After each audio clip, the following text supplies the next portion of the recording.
மாப்பிள எல்லாம் கரெக்டா இருக்கு ஒரு வாட்டி நீ செக் பண்ணிக்க. அப்படியா? ஓகே மாப்பிள்ள. என்ன ஒரு சம்பிரதாயத்துக்கு வாங்குறது தானே மொய். நம்ம என்ன மொய்யெல்லாம் எதிர்பார்த்துக்கிட்டா இருக்கோம் மாப்பிள்ள. நீனா ரொம்ப கஷ்டப்பட்டு போயிருப்பேன்டா. சி பரவாயில்லடா இல்லைன்னாக்கு.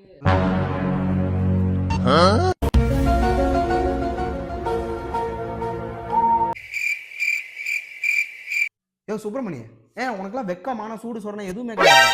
ஏயா நான் உன் ஃபங்க்ஷனுக்கு 1000 ரூபா மொய் வச்சேன், நீ என்ன 500 ரூபா உன் ஃபங்க்ஷனுக்கு வந்து நான் 1000 ரூபா மொய் வச்சேன்னா நீ அதே இன்னொருத்தர் வீட்டு ஃபங்க்ஷனுக்கு போகும்போது சேர்த்து தான் வைக்கணும். அதானே ஏன் புது நடனா உனக்கு என்னன்னு தெரியுமாயா? கரிசோரா நீங்க நான் பார்க்கும்போது நல்லா எலும்பெடுத்து கழிச்சு நல்லா தின்னல. நீ அடுத்து மறுபடியும் ஏதாவது ஃபங்க்ஷன் வைப்பயா? அப்ப நான் உன் வீட்டுக்கு வந்துட்டு கரிசோத்தை ஓசியில தின்னுட்டு மொய் எதுவும் வைக்காம பாக்கு போட்டு உன் மூஞ்சில துப்பிடுவோம். கோபாலு, நீலாம் பிச்சைக்கார பயிலாடா. நீ 50 ரூபா மொய் வச்சுட்டு போயிருக்க.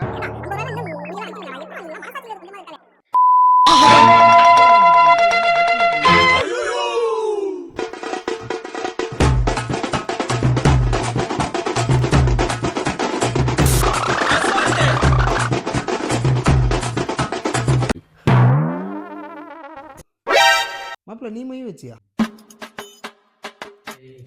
நீ தாண்டா வந்தா மட்டும் போதும்னா. நான் வந்தா மட்டும் போதும்னு சொல்லி ஒரு பேச்சுக்கு சொன்னதுனால வெறுங்கையை வீசிக்கிட்டு அங்கேருந்து வந்துருவேன்.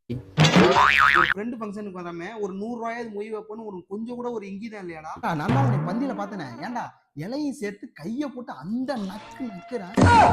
கத்தம்.